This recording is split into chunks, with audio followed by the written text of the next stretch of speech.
So after that pulling season, I think a busing occurred the next year. So I was still at pulling. I don't know if you know, but we won the football championship and the basketball championship at pulling my ninth grade year. That was who took over, Walmsley? Yeah, Mr. Walmsley took over. Yeah, I don't know who he took over. They bust us out at the halfway point of the season, but we had to go down and play Kent. I don't know if you went to that game. Mm-hmm.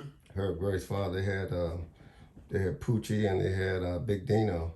Right, Dino. Yeah, and they was undefeated, and we went down there and beat them that game. Mm-hmm. Yeah, I know, because you and Herb were the main two guys coming back. We had a stack squad there too, man, because we had Ricardo Gray. Ricardo was the center, Herb was forward, and then we had Wayne Henry. Dwayne Henry came in Walker Mill. Right, and then we had Reggie. You remember Reggie Johnson from Glenarden? He was like 6'2", man. Mm-hmm. So we had a stack squad that year too. We lost one game in Rowan Park, but we ended up winning the championship. So, but I don't know if you know, but let's talk about athletes as far as and this can go back for your entire career. As far as we had basketball players, and then we had athletes, and I want to know where you rank me as an athlete, because I don't know if you knew, but ninth grade I was MVP in football, basketball, and baseball. Well, as we talk about that, and as I was thinking the other day, Will, when I met you in seventh grade, you had the skills.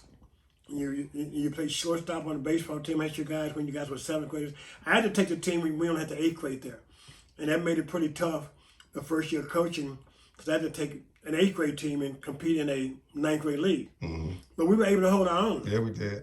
We were able to hold on. So I knew what type of athlete you had, and you being the type of athlete that you were, and I knew what your ability was as a point guard. It's just that Benny was a year older, mm-hmm. and Benny was there, and Benny had come out of a pretty good program over on Alexandria, Virginia. When Benny come over, so you were the next guard there, and then Kevin Merrill was the mm-hmm. next guard there. So it was like, it was a really deep team. As far as I believe you played shortstop, if I remember. Mm-hmm. You played shortstop. I don't know if you're the leadoff hitter. Yeah, I was leadoff hitter. You remember that game we played? Let me tell you about this story, Coach.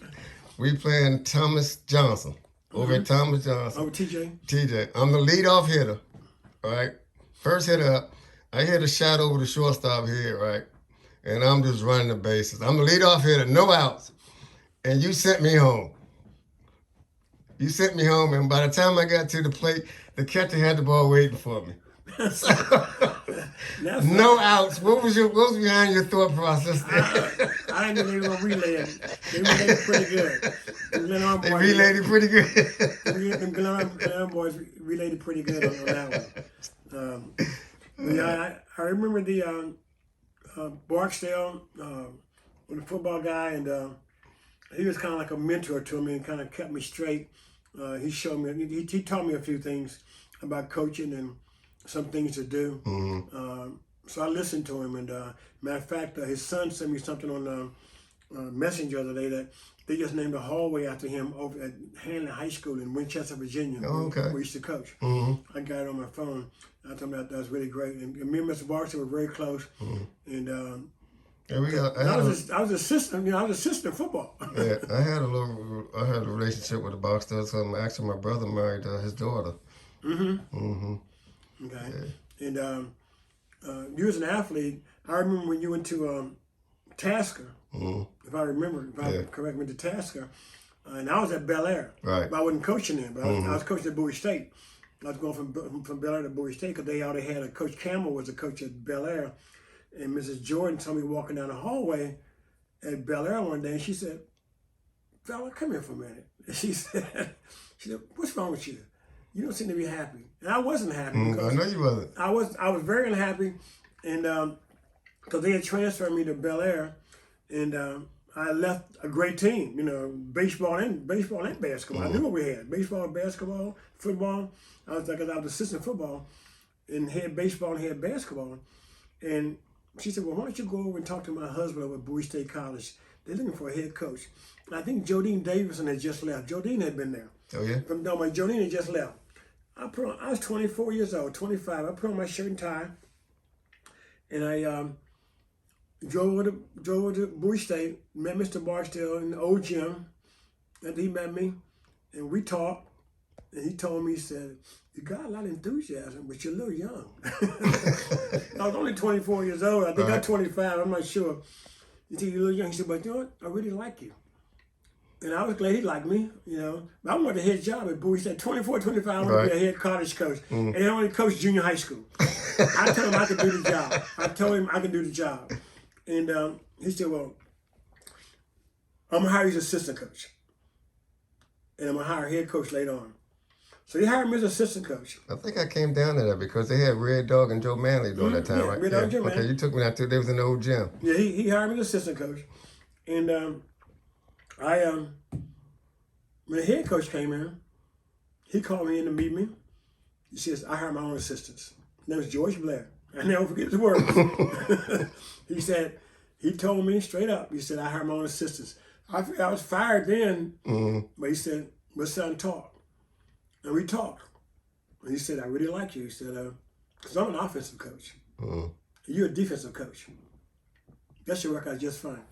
And so me and Coach Blair, you know, had a good team coming in. He recruited and got some good kids coming in from D.C., some good kids from Baltimore, some kids from PG County. We had Reds from Central, Fluffy Curtis, Marble. Was it Marble? Danny Marble? It was Marble. Butch. What is Butch? Is it Butch Marble? Bush Marble. Came in. So we had some good players. And I mean, the team was loaded first couple of years. And I was pretty much the scout, recruiter. I was pretty much did all the scouting. And I handled the defense. And Coach Blair and myself got along really fine. And then I was still teaching at Bel Air. And the job came open at Laurel High School. It was the only job in the whole, I think I talked to you, and DeMatha was recruiting you in Morgan and offered you a position to come to DeMatha, but they want you to work in the kitchen or work somewhere. You stopped. Yeah, they want me to catch the bus and wear a tie and all that. But I remember all that. I remember you discussing all that with me. And we talked about it. I said, well, you know you can play. You know, so it's not a matter of where you go. Say wherever you go, you're going to wind up in college somewhere. So that was the main thing. And the only job came open that year was a job at Laurel. And there were 10 guys applying for it. Well, I'm new to the county. I'm still like 4 years into the county. 10 guys applied for it. And I applied for it. And I went and took the interview from Mrs. Little was the principal. Fran Logan came in after Little left. Mr. Little was the principal. And I went up. And then Mr. Art Kirkland, whose son coached coached soccer at Bowie High School, he was the principal at Bel Air. He was an athletic guy, and he knew what I wanted to do. And he told me, he said, after about 2 days after the interview, didn't hear anything back, he said, you're getting a job at Laurel. I was like, I am? He said, yeah. I said, over 10 people that come in to interview for it? And he said, you're getting a job at Laurel. And that was where, you know, I got the job at Laurel, and that's where I went and started to rebuild the program at Laurel. And that was a task because they were like really down. But I had some great kids. They came in, they bought in, and I called up my assistant coach, used to be Thomas Pullen, which was Coach Maddox. I called up Randy. I said, Randy, you want to get out of junior high? And he said, yeah. I said, man, I can get you a social studies job here at Laurel High School. So Randy came up, and Randy ran the JV squad, and we built that program together. We started a camp with the Laurel Recreation League. We had a camp at the high school. We had our own program for the team. Laurel was like a really good community for sports. And because I was assistant football coach also, so I was doing that. And then that was when Mr. Jordan called me up. I think I was 3 years into Laurel. I was really working on building the program back and got it going. Had a good team coming back. Had size. Had kids, you know, coming in from different areas because we had to own the computers in Prince George's County, so we could get anybody from in the county to come to school there. And Mr. Jordan called me up and said, something happened to Bowie. He'd let Coach Blair go. And he really liked me when I was there before, so we should come back.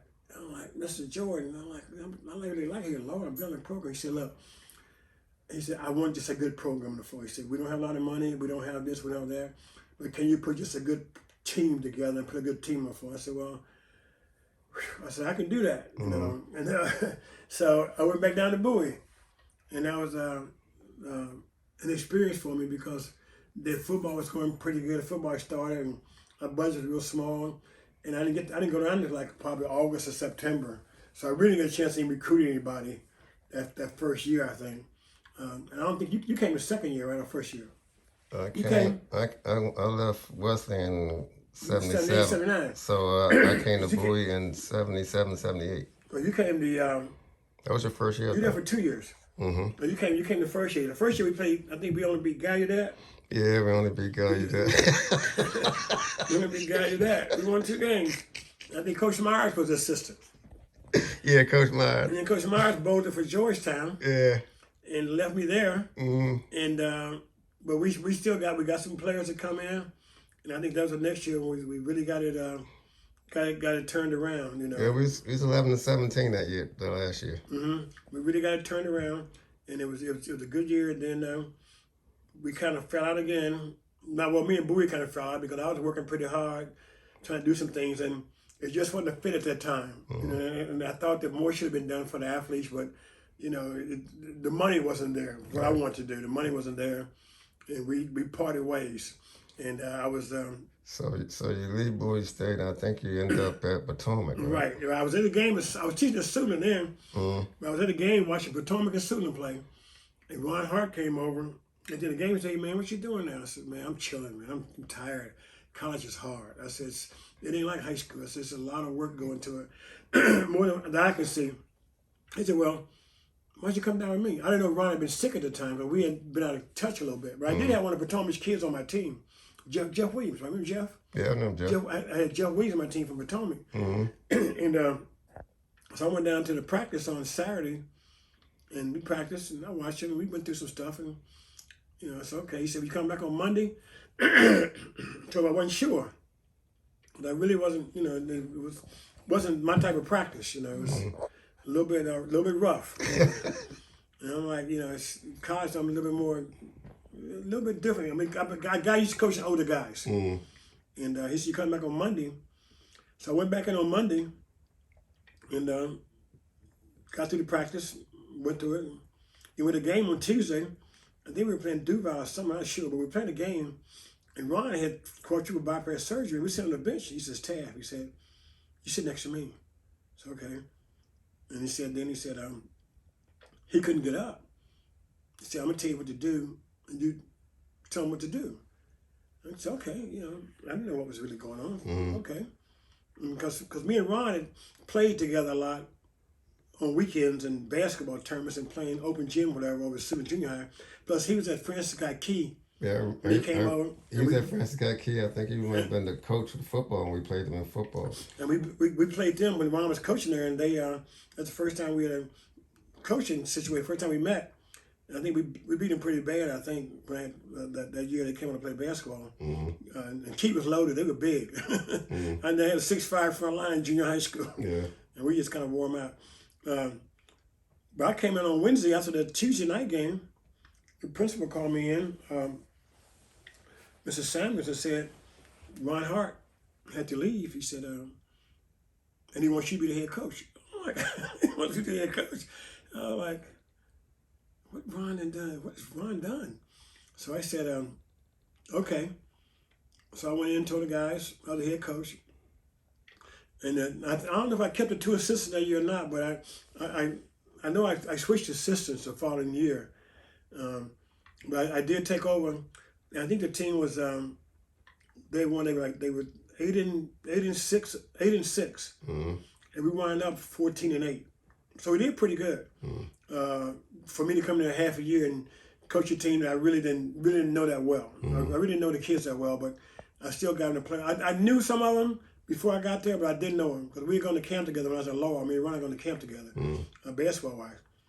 Yeah, I first met Coach Hart after we played that awful game at the States. When I was walking back up the steps of Coalfield, all top steps, and he was at the top of the steps and told me, "Don't you want to come to Potomac?" So, but we were good friends. We were good friends with him, so he was a good guy. Right. Well, Potomac and Crossman were there pretty close, and as far as I was concerned, I was surprised that when they busted you guys all the way from Seat Pleasant to Crossman, because That was like, because I loved coaching the Seat Pleasant kids. I had Seat Pleasant, Glen Arden, Yeah. and Glen Arden Rec, Seat Pleasant Rec, and Peppermill Rec. Yeah. Those were like, I could go any of those places. I can go to Glen Arden Apartment, watch your kids play. I know Glen Arden Rec was good basketball. Peppermill was good basketball. Yeah, let's talk about that Peppermill, because some of the guys from back in the day say you don't talk about those Peppermill guys enough. I ain't gonna tell you who it was, but you got an idea who it was.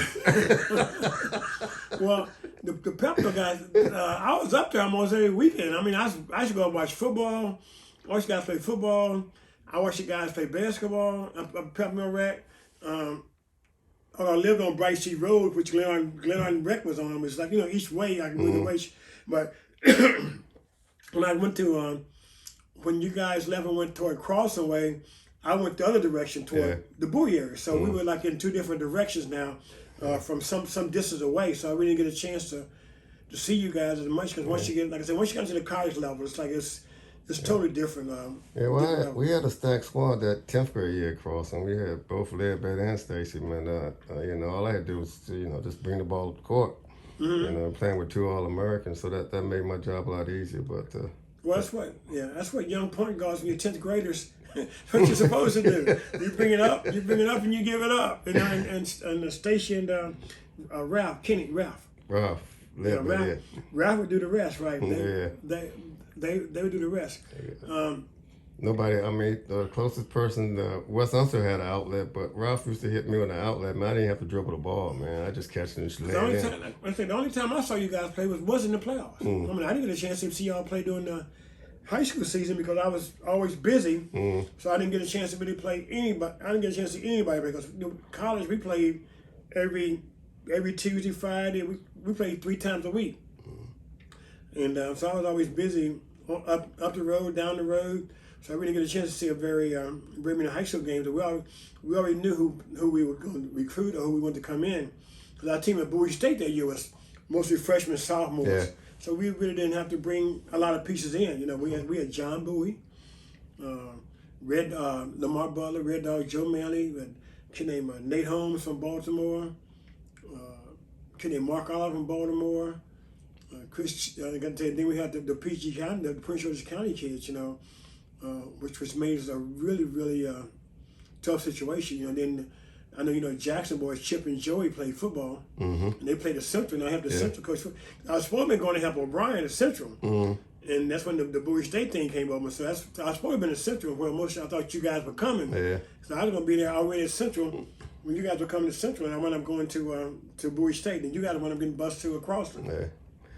So we go through the Bowie State, Potomac years, and then we hook up one more last time. Right. I was at we're going to the Crossing hookup or the Crossing. Yeah. Well, I went down. I was through Bowie State through Potomac. When you came in from Virginia West Virginia Wesleyan, when you called me out to doing the transfer, I was elated because of it was you were coming as a guard that I knew that could play. I knew they could run the stuff that I wanted to run, and I knew where your ability was. And so that was when you came in there, and then we finished up there. And that's when I went to Potomac, and then later on, I coached at Potomac for 15 years, and we were gonna win 17 games every year. It was a great community. Silver Hill Boys and Girls Club would furnish me with enough players, and we were competing on a national level, and the job came back over at Bowie State again, and me and Mr. Guilford talked, the athletic director, and I always had a love for Bowie. I thought, being in a county, Prince George's County, that the team should have been good every year. The kids should have been flocking there to go to school, because there's 20-some high schools. If you get the second best player, you're still gonna be good. Yeah. But some reason the kids want to all go away. They don't want to leave town. They don't want to go away. So after I went down to Virginia and came back up to Crossing, Eric Knight called me up. Said he was struggling with the basketball program at Crossing, like crossing Potomac is like, Right. Yeah, there is a little animosity. The Crossing boys say you talk about Potomac, but you coach at Potomac, but we're from Petman, so there's a little rivalry there. Yeah, but, I said, golly, I don't know. Eric said, Taft, I really need you. He said, you might be the one who can turn the program around. It ain't gotten that bad. He said, you might be the one who can turn it around. I said, Eric, the Potomac people might not be too happy about that. I said, I don't know. I said, but me and you are good friends. Potomac and Crossing, kids, neighbors, and whatever. I know a lot of kids from Crossing, a lot of kids from Potomac. I said, all right, I'll come up. So I came up, and I think the first person I called to be my assistant coach was Will Jones. I called Mr. Crossing up. I called up Will, and I said, Will, I'm coming up to take the job at Crossing. Would you help me? And I forgot what you said, but it was a done deal. Right. And Will came in and coached the guards for me. I called up Kevin Powell, Potomac, so I had a Potomac guy. And me and Kevin got along good. Everybody got along great. And then Kevin said, he's my son. Wilson, now I was the first one. Yeah. I said, yeah, well, Kevin. This story gonna set the record straight, man. Who's the son? Who's the real son? Will Jones. I told Kevin, I said, Will, I said, Kevin, I said, Will was the first. I said, you the second. Yeah. And Kevin had a good attitude. He said, okay, he said, okay. He was cool with that. He said, you just had me a little bit later. I said, yeah. And we had a good relationship, a good coach relationship. A lot of Crossing guys stopped by. Me and Walt kind of hooked up a little bit. Walt was happy I was coaching across. Walt Williams, All-American Crossing. Me and Walt kind of hooked up a little bit. Clarence Alfred stopped by and see her practice. Stacy came in to see her practice. And then some Potomac guys came by. And it was a really happy family. And I didn't plan not to go anywhere. Because I was going to sell into Crossing. Because I really liked it. It was like being at Potomac, actually, because of the camaraderie that the kids had. But it was some other logistic things we couldn't get worked out. And we couldn't get the logistics worked out. And so I had to take off back down to Virginia Beach. I really didn't want to go, but there's some things that I wasn't happy with, logistic-wise. And with the county was kind of in turmoil with teachers and bringing teachers in and bringing teachers out.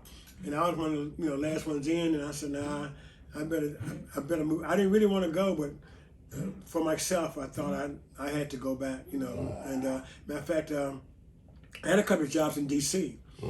Actually, I probably could have taught in D.C. and still coached out of Crossing, but I just said, well, I thought I got the program back on the right track, got it moving, and we had some pretty good players, and the spirit had come back. So I thought I'd really accomplished what I wanted to accomplish. Yeah.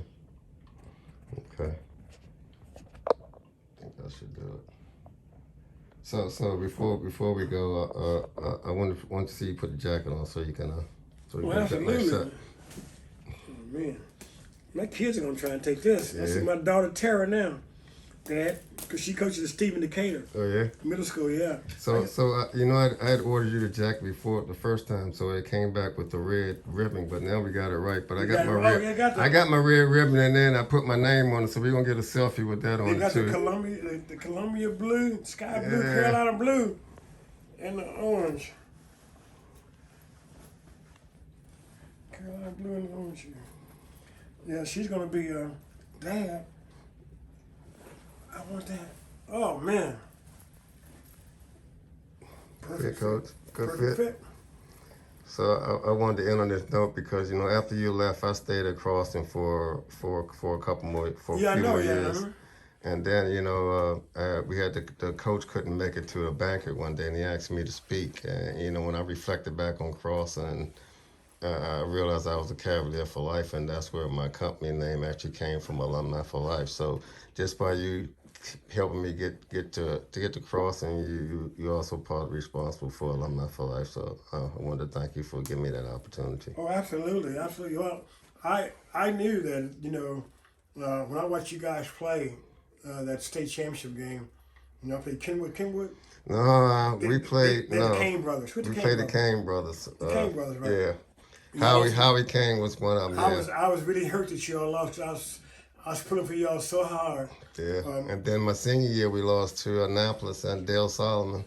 Solomon. Yeah, you and Coach Hart, and y'all was at that game too, I think. Yeah. So Yeah, I was really pulling for you guys to win that when the Kane brothers. Because Stacy was that's led by the senior year. the very better senior, yeah. You guys junior, Stacy's junior. You were a sophomore, right? Mm-hmm. Right. Okay. Yeah. So it fit good. You good? Hmm? You fit? Oh yeah. Yeah. Don't turn around so they can get a back shot. Yeah, I wear this one. People gonna be like, "What Thomas?" I think I might wear it on the Thomas Pullen. Yeah, they get When that. we go to school back up, I want to go in there and see that plaque that's still in there. Make sure that plaque is still there. Yeah, there we go. I got you. Okay. You said they got a plaque at The Pull? plaque we won the championship. Oh, they're still there? It still should be in the showcase. Okay. Like, I was gonna go back to there, and at one time, I just never went back.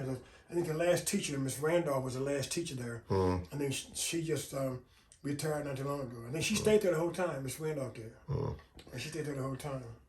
All right, Coach, we're gonna wrap this up. You got anything you want to say to all your players? Anything? Or Well, I would just like to say that to all the players who played for me, from the beginning, at Pullen, all the way to, all the high schools I coached at in Prince George County and Bowie State and the university, all the camps I went to work with guys. It was a nice run. It was a nice career.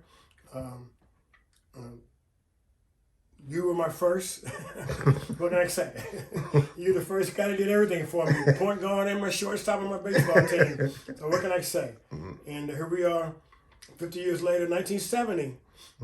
50 years later. right, And we're still friends. Right. We're still friends. And that's a friendship. Although we didn't talk every year, but we did talk almost every year. We might have talked about once, at least almost every year for a long time.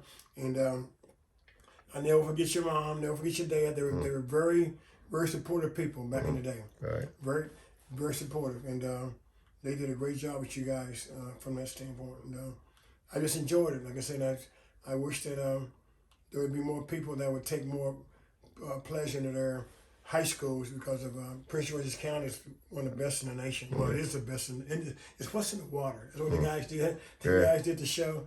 It's what's in the water, and there's something in the water. There's something in the water.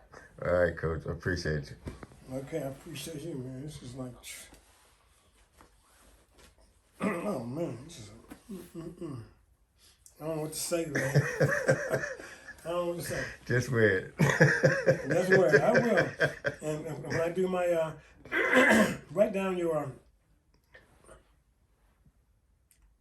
advertisement thing. Okay, I got you some flyers and stuff right there for you. Okay, so when I do it, Because we definitely wanted to try to get with some of these high schools. I got a nice little bundle Right. where they can get a jacket and a jersey for $249. Man, you can't beat that. Because a lot of high school guys are on Facebook with me, and I'll hit them all up. Oh yeah.